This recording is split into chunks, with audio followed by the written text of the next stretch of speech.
अच्छा स्नेहन, क्या आपसे भी जिंदगी में ऐसी कोई गलती हुई जैसे शाहीन शाह अफरीदी से हुई, या फिर आप इतने फनी हैं जितने वो हैं? देखिए निम्रा, इसमें क्लियर कट सी बात है कि ये शाहिद अफरीदी मेरा ख्याल है सोच रहे हैं कि वो भी 90s में, क्योंकि उन्होंने क्रिकेट खेली थी तो जमाना शायद उसी तरह चल रहा है। हालांकि उन्होंने बड़ी फास्ट क्रिकेट खेली थी।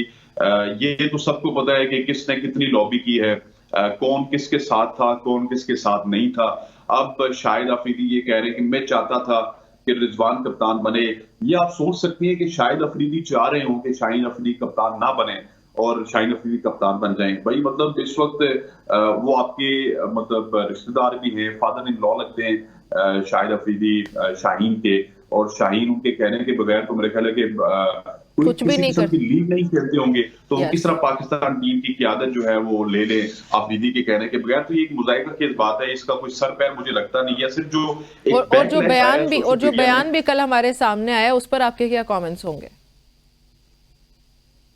किसका बयान निम्रा? बाबर आजम की जगह शाहीन शाह, बाबर आजम को T20 का लगना चाहिए था कैप्टन, लेकिन शाहीन शाह अफरीदी आ गए। नहीं नहीं, रिजवान का उन्होंने कहा, मोहम्मद रिजवान का कहा कि जी सर। रिजवान को T20 का कैप्टन लगना चाहिए था। बेसिकली ना, ये अपने आप को वापस उसी स्टेज पे लाने की जरूरत है। बेसिक मैं आपको बताता चलूं कि जब से बाबर आजम को कप्तानी से हटाया गया, तो उस वक्त से एक सर्द जंग चल रही है। जो फैन क्लब है बाबर आजम का, और जो फैन क्लब है शाहिद अफरीदी का, और शाहिद अफरीदी इस हवाले से बहुत ज्यादा हर्ट हुए हैं। तो अब उस हम्म। फैन क्लब की तसल्ली के लिए इस तरह के बयानात आपको अगले शायद 6 महीने या साल भी सुनने को मिल सके कि मैं इसको कप्तान नहीं बनाना चाहता था, मेरा कोई रोल नहीं है, मेरी कोई लॉबिंग नहीं है। हालांकि शाहिद अफरीदी की बहुत ज्यादा लॉबिंग स्ट्रांग थी। मुझे याद है उन्होंने अनवारुल हक काकड़ से मुलाकात की, फिर उन्होंने जका अशरफ से मुलाकात की, ये सारी चीजें हुई। और शाहिद अफरीदी एक ऐसे प्लेयर हैं कि जो बैक एंड पे बहुत सारे रास्ते करते हैं, बहुत सारे चैनल्स उन्होंने खड़े किए होंगे शाहीन शाह अफरीदी के हवाले से। और जब उनको कायम मकाम